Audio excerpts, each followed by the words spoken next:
what's up, YouTube? Let's go. So I think that we're live again. Let me try sending a message to the Discord. Shout out to the Discord. Come join us. Discord.jcpractices.com. And I don't think it worked. All right. Maybe? My Elgato thing is stuck. Okay, I don't think it worked.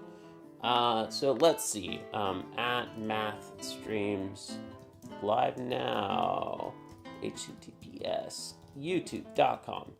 Oh, no, it worked. Okay, Kaya just sent the message. Let's lock in.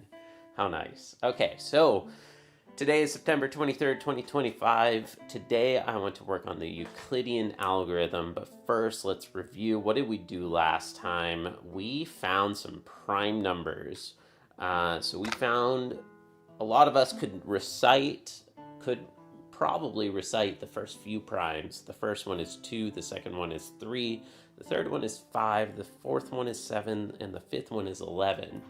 But do you know how to find the 12th prime, or the 23rd prime, or the 34th prime, or the 45th prime?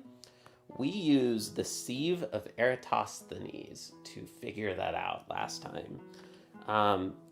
In theory, it would work to find the 123rd prime, but it's not a very good algorithm to continue from. What we did was we drew dots to represent the first 200 numbers, and we did this method of prime sieving to find all of the primes less than 200.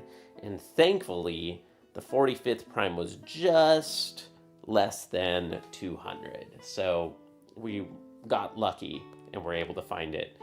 Because if you want to continue finding primes from a completed sieve, I don't know, maybe there's a clever way to do it, but I don't know how. You, I think, need to kind of start over. Sort of. Anyways, today I want to continue to the Euclidean algorithm. And this is another part of number theory, and I think it's really quite beautiful. So, the Euclidean algorithm is a way to find the greatest common factor between two numbers, between any two arbitrary numbers. So in grade school, we often learn how to find the GCF of two numbers like 10 and 25 by listing the prime divisors of each, right? 10 is 2 times 5. And 25 is 5 times 5, right? And then you kind of look at these prime factorizations, and then you find the largest common factor between the two. 2 times 5 and 5 squared, the greatest common factor of those two is going to be 5. I would argue that in grade school, you don't even learn it this systematically. You often learn the GCF of two numbers like, I don't even know, 8 and, gosh, I don't freaking know. Let's make up a number. 8 and 28 or something. By looking at the divisors. Okay, what are the divisors of 8? We've got 8 times 1, 2 times 4, and then that's it. And then 28 is 28 times 1, 2 times 14. Does 3 divide 28? No. Does 4 divide 28? Yes. And then you look at all of these and you find the biggest one that's in common. So it's kind of often done by inspection. Or I've seen some students do these kind of like rainbow tables, which are interesting. Like, does 1 divide 8? Yes. 1 divides any number, right? Does 2 divide 8? Yes. 2 and 4. What about 3? No. What about 4? Okay, we've already gotten to the end. And then 1 and 28. 2 and 14. So these are nice little cute diagrams, I think, to list the primes. But I was taught in this kind of boring table way, right? 3 doesn't divide 28. What about 4? Yes, 4 times 7. 5? No. 6? No. 7. Okay, we got to 7. So then our rainbow is complete. And so that works. And then you look at these, and again, you find the greatest one between 2 numbers. That works. But then in grade school, you usually don't learn this approach, which is really quite beautiful, I think. So if you've got a motivated, smart, middle schooler, grade schooler, I think that you could teach this to people. I haven't tried yet. I do have some kids that I teach, but I haven't tried this one yet. Let's see if we can do it. I think it's really just best done by example. Euclidean algorithm. I've seen neat kind of geometric drawings of why this works, or you can write down the general sort of like algorithm and formula with a bunch of subscripts and numbers and like variables but it's kind of confusing to do it that way. I think that somebody can just teach it by like, here's the pattern, here's the strategy, rather than trying to construct the exact mathematical algorithm. So, let's again find an easy one. GCF of, what did we just do again? 8 and 28.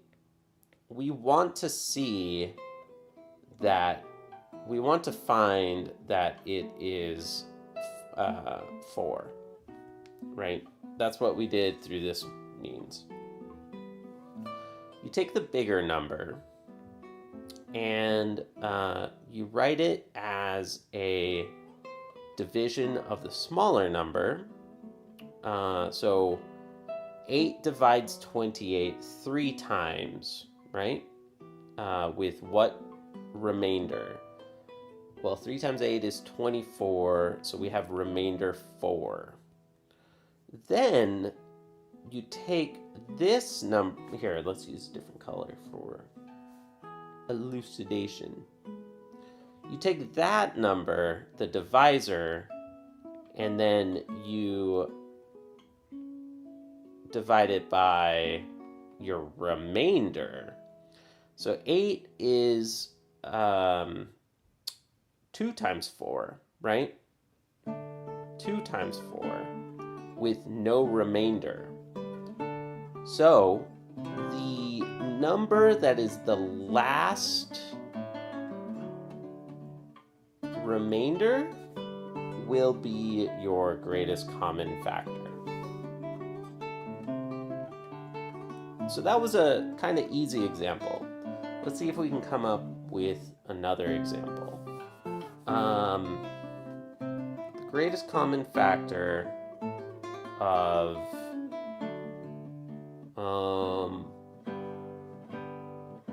so I really like the numbers 12. I like the numbers generally 1, 2, 3, 4, and 5. Whenever possible, I like to use the numbers 1, 2, 3, 4, and 5. So what about the greatest common factor of 12 and 23? If you pause and think about it, you might quickly see that it's 1, but let's see it. Let's see why. or not why, but let's calculate it with an algorithm. 23 is 1 times 12 with 11 remainder, right? Then again, we move this number over here, the divisor. 12 is 1 times 11 with remainder 1. And you may notice just immediately here that we are going to get 1 as our, as our smallest possible remainder, because the only number smaller than 1 is 0. And remember that once we got to 0, then we're done. The previous one was the smallest positive remainder. That's kind of confusing to state, but you get used to it. You just get used to this. 11 is 11 times 1 with 0 remainder. Okay. All right, well, that's kind of interesting. Can we find any other cool examples? What about something bigger? GCF of 1, 2, 3 and 2, 3, 4. What I like about falling in love with the numbers 1, 2, 3, and 4 is that you can often just make up your own problems. Like, you don't have to get math problems assigned to you from a teacher or a worksheet. If you're curious and you really want to practice, you can make up your own dang problems and just see what happens, right? Just see what happens. Like, if we use these numbers, I don't know what's going to happen. I'm kind of curious. Yo, what's up, PO86? What's up, Vin? Sorry I missed your messages. I just realized, I forgot to pull up chat.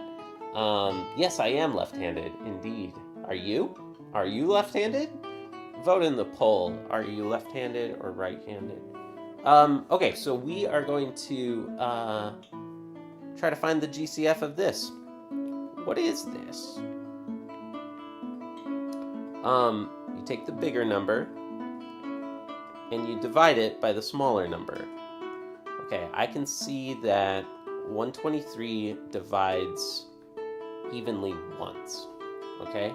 And then what remainder do we have? Well, we could do a little scratch algorithm here. 234 is 1 times 23, right? Subtract 111, right? And then that's the last positive number, so we have remainder 111. I think that you could, with practice, just see that 234 minus 123 is 111, but if you don't quickly see that, that's okay. You can always use this type of, that's an algorithm, right? That is an algorithm in disguise. So now, 123 is, well, I'm pretty sure that that's 111 divides that one time. And now what's the difference of those two numbers?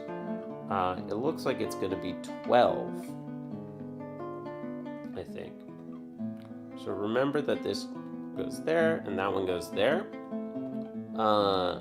And again, so maybe this is the last time that I'm going to draw these beautiful little arrows. Yeah, sorry I missed the chat, y'all. What's up? My name is John.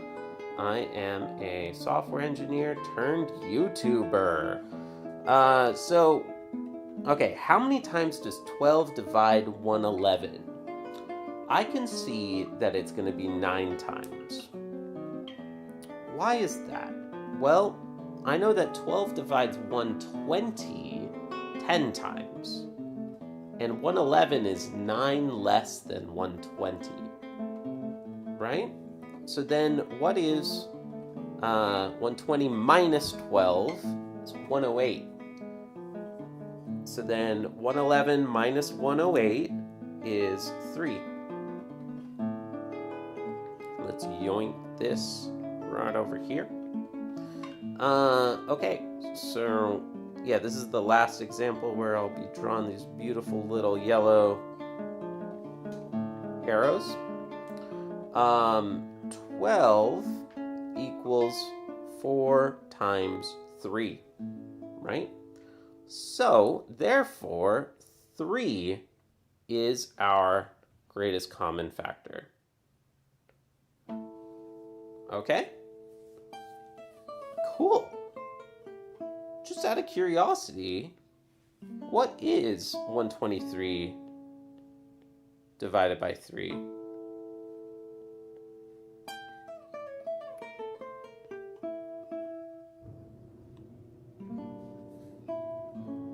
So 123 is 3 times 41, and 234 is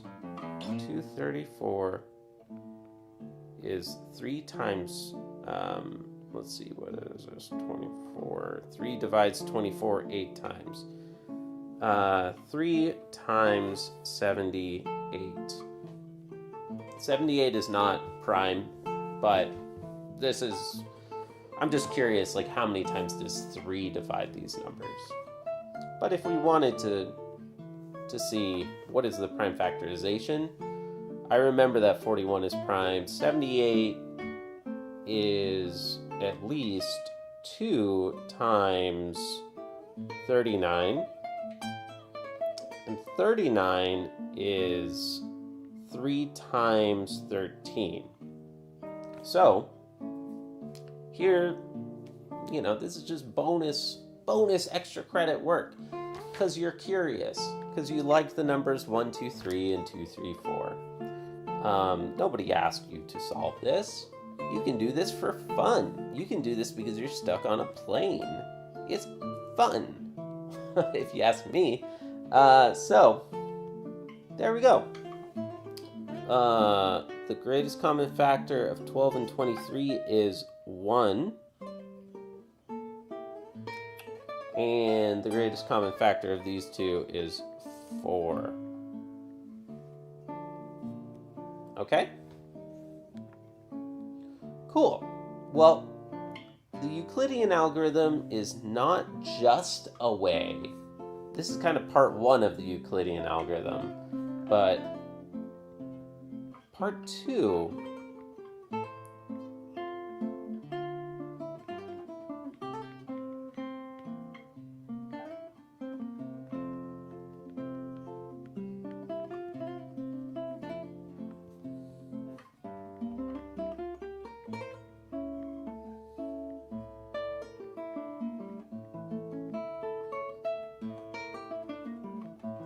Part 1 is finding the greatest common factor.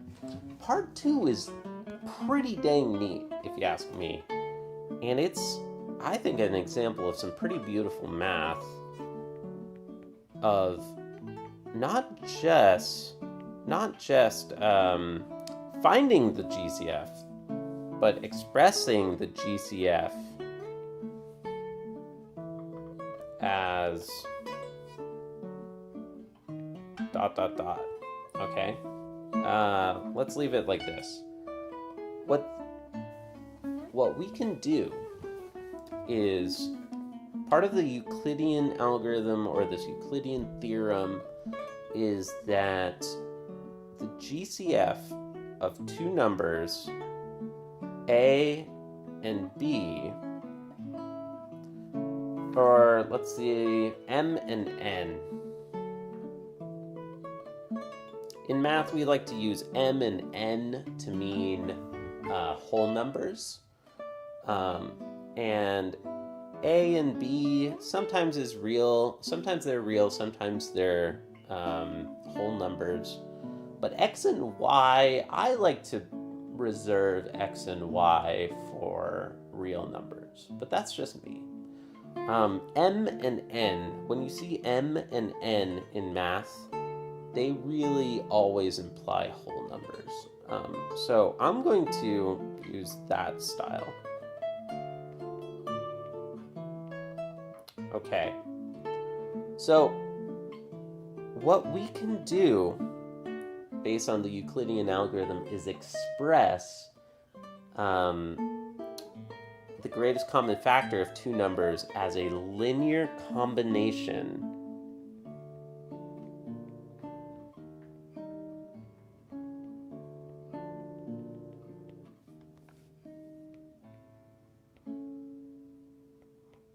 of M and N.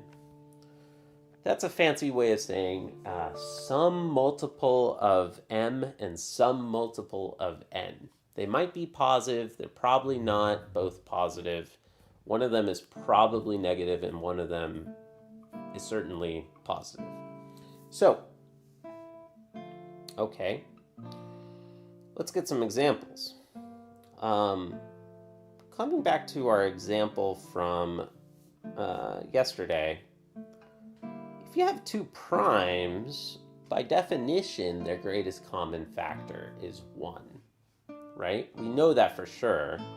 And we know in this easy example that 1 is 3 minus 2, right? What about a harder example? 2 and 5. Well, they're both primes, so we know it's going to be 1. 1, by inspection, which means it's fancy math talk for looking at it. By looking at it and thinking hard, we know that 1 is 5 minus 2 times 1. What am I talking about? That's not true. That would be 3. 1 is 5 minus 2 minus 2. Like subtracting 2 twice. Or 5 minus 2 times 2. The greatest common factor of 2 and 7. So you see what I'm doing? I'm like staying with 2 and trying some other primes. I know that since they're prime, there's got to be some combination. It's going to be 1 times 7 minus 3 times 2. 7 minus 6 is 1.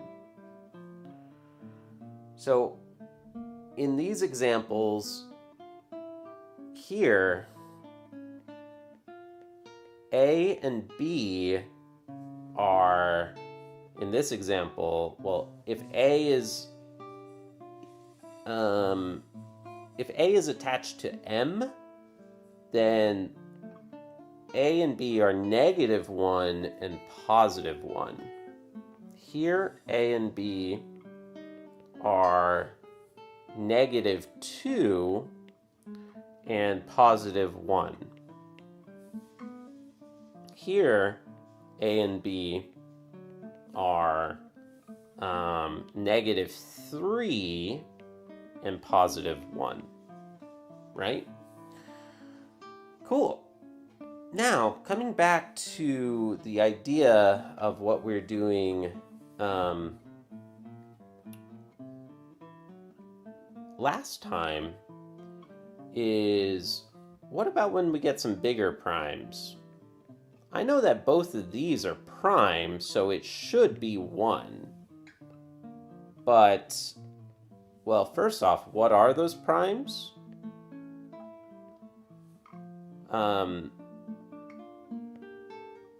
Let's do A times, what is the 12th prime again? 37.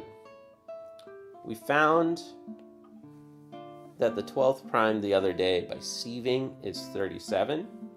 And what is the 23rd prime? It's 83. Okay. In this, even if I stare at this for a while and think hard, inspection,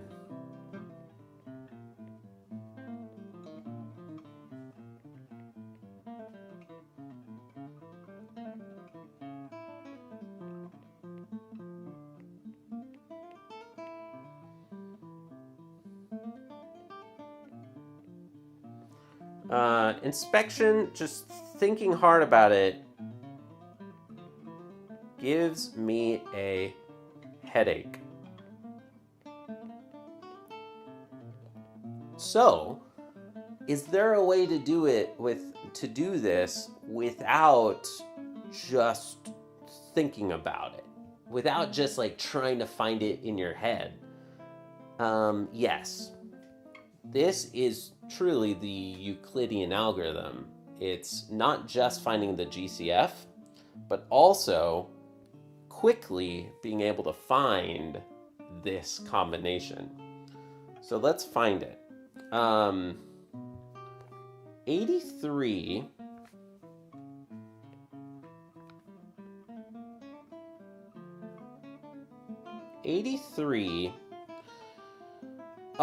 I think is going to be 2 times 37, which is 74. So the remainder is 9, right? Is that right? 74, yeah, that's right. And now 37 is 4 times 9 plus 1, right? So now, here's what's cool. We don't just stop here. Earlier, in part 1, we just stopped here and we said, haha, there we go. There's the greatest common factor, right? Now we're going to go to part 2, which maybe in part 2, we use a different color just for fun. Now, we're going to start going backwards. Now we know 1 is 37 minus 4 times 9, right? Now, let's keep the bigger numbers, the numbers that we're interested in and that we're focusing on are 1, 9, because it was this remainder, 37, and 83. We know that these numbers, if you think hard about it, we know that those numbers are going to be increasing. Like if we go backwards, and again, these two are connected, so I'm going to think of it as the same example here. If we think hard about it, we know that if we go backwards, 1, 9, 37, and 83, this list is always going to be going smaller to bigger, which is an important key idea in why this works. But I'll leave it at that in terms of this. So now, what I'm trying to get at is the number that we want to focus on here is not the 4, but the 9. This is 4 times, coming back to this equation, let's see, maybe I will draw, I don't know, in another color just because, why not? If we look at that previous equation and we rewrite 9 as a multiple of 83 and 37 by subtracting and just isolating, getting 9 by itself on one side of the equation, then we know that 9 is 83 minus 2 times 37. right? So, if we distribute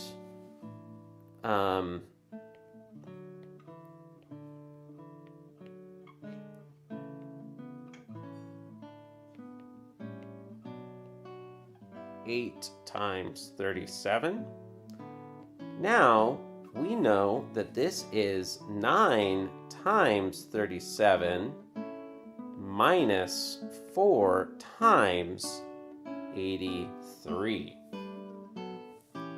And voila, we solved A times 37 minus B times 83.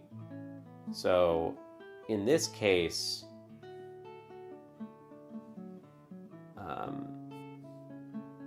yeah, we got to the equation 1 equals A times 37 and B times 83 with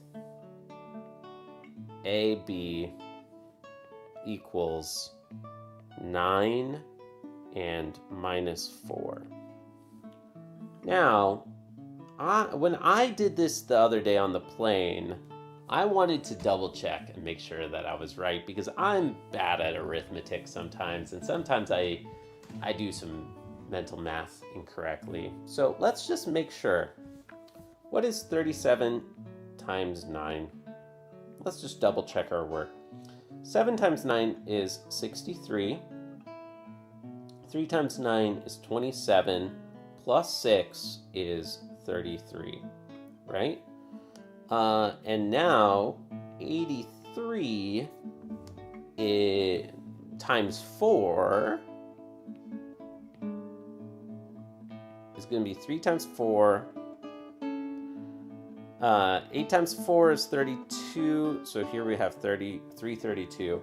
And hey, check that out. 333 minus 332 is 1. So I didn't mess up. Look at that. I didn't mess up. Heck yeah. Now, let's do one last one. Let's do one last one. If we take the biggest numbers that we found, 30, the 34th prime and the 45th prime, let's yoink this over here. Let's find, we know that they're prime, so the greatest common factor is definitely going to be 1, right? 1 should be A times 139 plus B times 197, and our goal right now is to find what is A and B. Okay. Any questions from the chat? I see we got 3 people in chat. Let's freaking go, y'all. Are you enjoying this? I hope you are, everybody. Feel free to pause the live if you want to and try to practice this yourself and try to solve by using the Euclidean algorithm. So I have only given one example so far of the unrolling, going backward, part 2 of the Euclidean algorithm. But if you want to feel smart, you could try to do this yourself with just one example. And if you get stuck, no worries. We're just doing this for fun. Nobody asked you to do this. You probably weren't expecting to see a random weirdo practicing mathematics on the internet today. So you should feel proud of yourself for just watching this to this point. So thank you for hanging out with me. Let's restart the music. I think that we lost the music. YouTube is like, are you still there? I don't think that you're still watching, are you?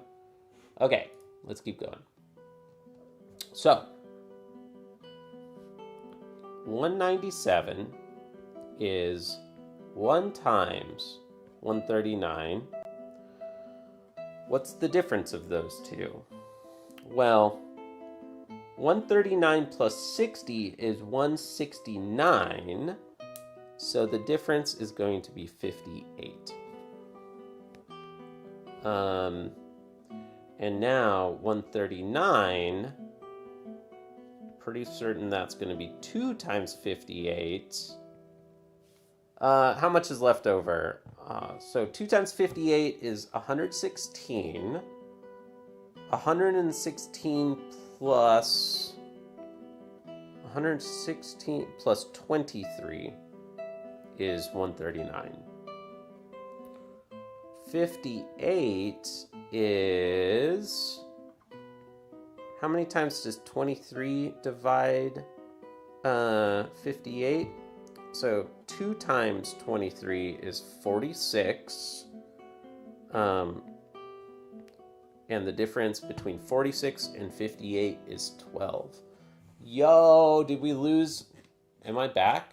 And what's up, Skittles, dude? What's going on, man? How are you? I see excellent connection, so I think I'm back, right? Or am I still frozen? Did you lose me? Did you lose me? Right now, Skittles, what we're practicing is the Euclidean algorithm. There's 2 parts. First, the Euclidean algorithm will find the greatest common factor of 2 numbers. And then part 2, what's really beautiful and amazing is that it quickly can... Oh no, that's your brain. Okay, I feel you. No worries. Hey, just imbibe. Just imbibe the vibe. You don't have to follow all of this. We're just chilling and listening to my own classical guitar recordings to promote myself as a classical guitarist. By the way, everybody, where is it? This is me. This is my, these are my recordings. So if you're enjoying the music, you should come join us in the math channel. It's a good, fun time. It's very similar to this. 23 is 1 times 12 plus 11. 12 is 1 times 11 plus 1. And voila, now we're done. Let's use purple this time.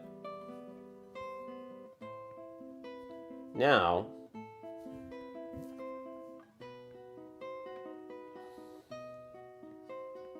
I'm going to use these arrows. Wow, I love math. I love lambda calculus. Nice guitar.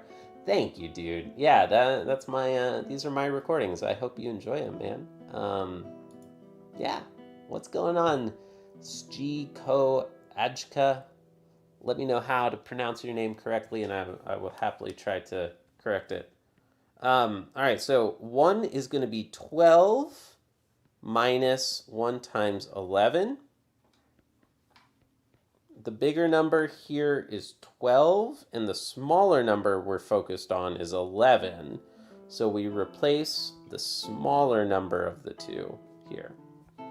11 is 23 minus 1 times 12. I'm going to stop writing 1 times whatever, just to, you know, keep things simple and clean and beautiful. Now, between these two numbers, the bigger one that we're focused on is 23. So let's distribute. And then we have 12 plus 12, 2 times 12, right? Now, negative 23 plus 2 times, what is... We can express 12 as a linear combination of 23 and 58. 58 minus 2 times 23. So this is 2 times 58. Minus 5 times 23. There's a lot of places where you can mess this up. Oh, your name? Don't worry, my name is Random Words. Okay, cool, dude. Let me know. What do you prefer? Do you want to watch my beautiful face struggling with mathematics and being very focused? But at least you can see that I am live and talking currently. Or would you prefer to watch my guitar recordings? Let me know, dude. Welcome to the channel. I'm just restarting this channel now. But I also have a guitar channel that I've been running for a long time where we do a very similar thing. Basically, I'm just chilling, hanging out, and practicing. So we're going to replace that 23 with 139 minus 2 times 58. So just rearranging everything. Let's get the bigger number on the left.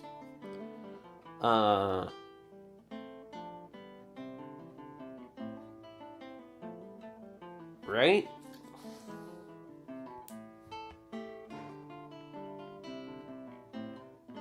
This is fun. This is just like literally, y'all. Okay. I have to look at the camera for this. This is fun.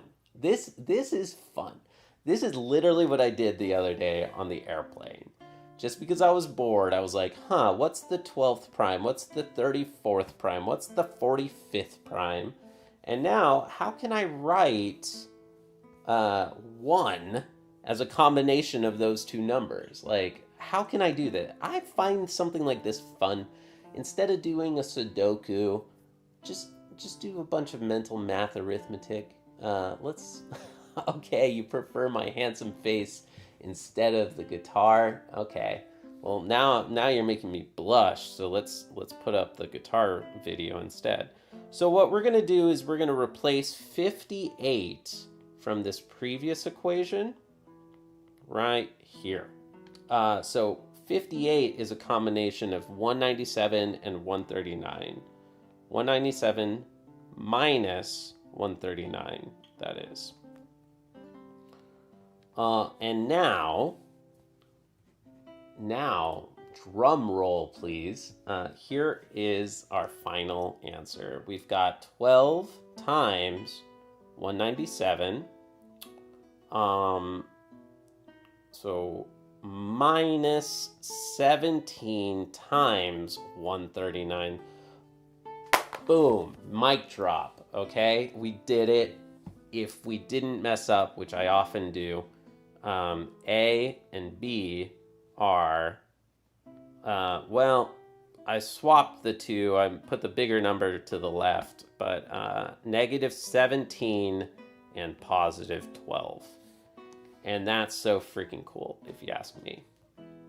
I shouldn't be circling that. Really, I should be circling something like this. GCF of, let's do the 34th prime and the 45th prime is 1. And that is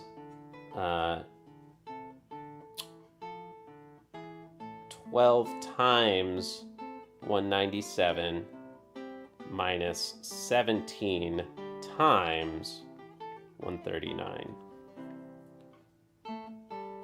Boom. That is so freaking cool, if you ask me.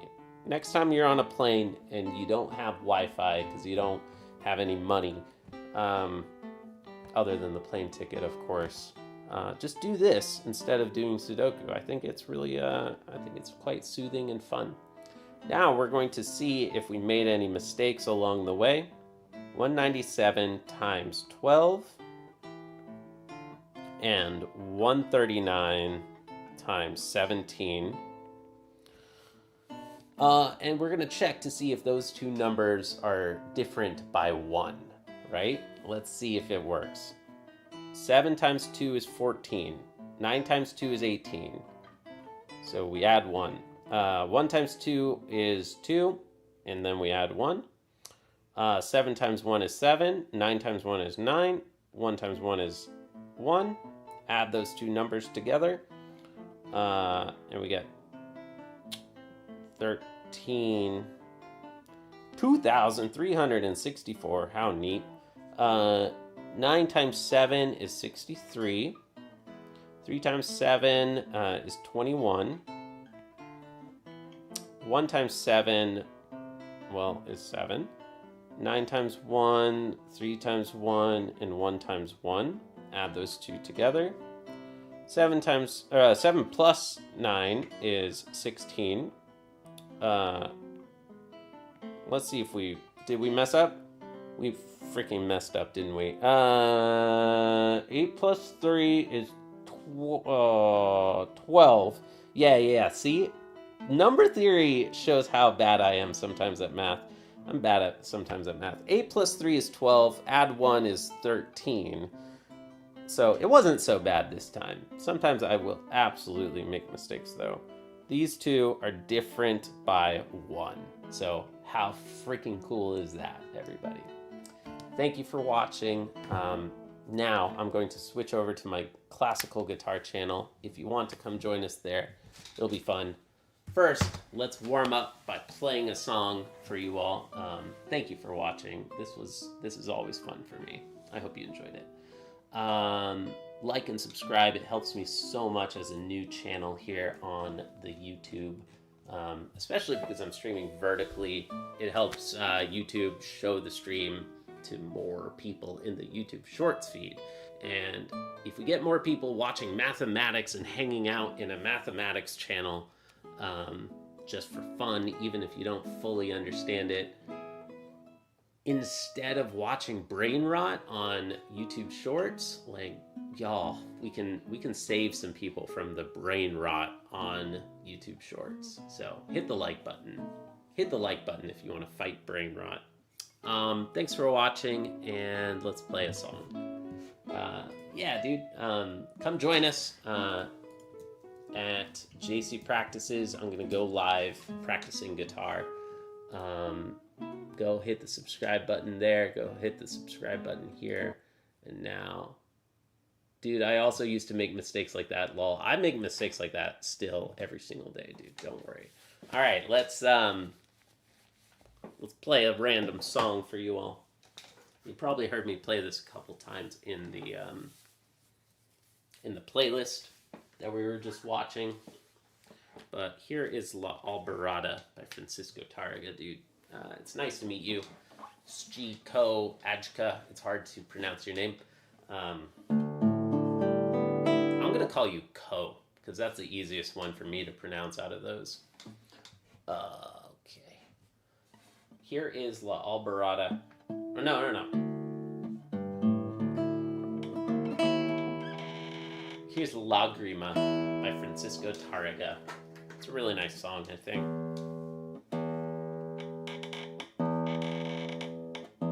I gotta get new tuners. These tuners are kind of squeaky. Alright, yeah, it's a chill stream on the other one. If you want some background noise while you work or study or do whatever you're doing chores, nice to meet you.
I hope you enjoyed, everybody. Thank you for watching, and take care.